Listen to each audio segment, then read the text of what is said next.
Welcome to Bible in a Year Day 30. Today we begin the book of Exodus with chapters 1 through 3. As Exodus begins, everyone in Joseph's generation has passed away, and Egypt has a new king who didn't know Joseph. The Israelites were fruitful and abundant. The new Pharaoh feared them, thus oppressed them. The more he oppressed them, the more fruitful they become.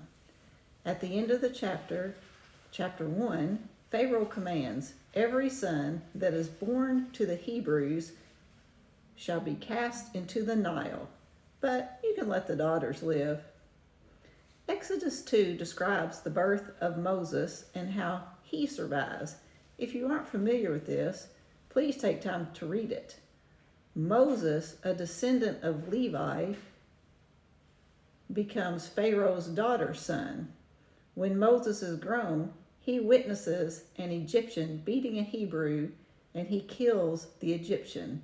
Moses flees to the land of Midian to avoid Pharaoh killing him. He marries a priest's daughter, Jethro's daughter, Zipporah, and becomes a shepherd of Jethro's flocks.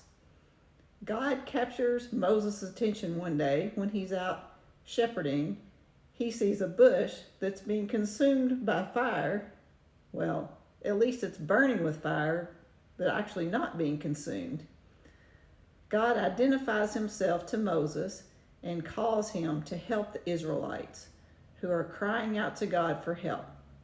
Moses doesn't seem too concerned about how Pharaoh will react to him helping the Israelites leave Egypt.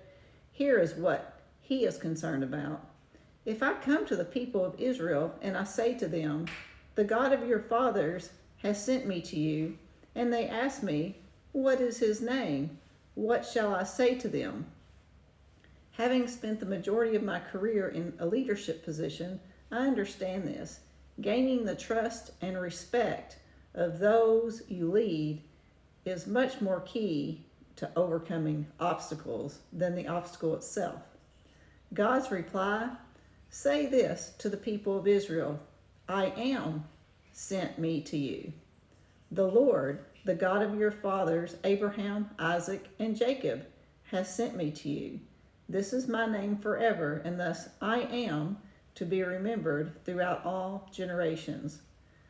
I have observed you and what has been done to you in Egypt, and I promise I will bring you up out of the affliction of Egypt to the land of the Canaanites, the Hittites, the Amorites, the Perizzites, the Hivites, and the Jebusites, a land flowing with milk and honey." With this response, Moses establishes he is following the one true God, the God of the Hebrews.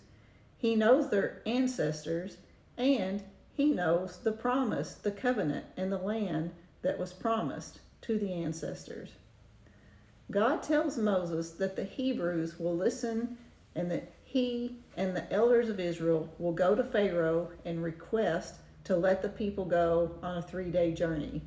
God also warns Moses that Pharaoh will initially say no, but after signs and wonders, that the Hebrews will leave with Egyptian plunder.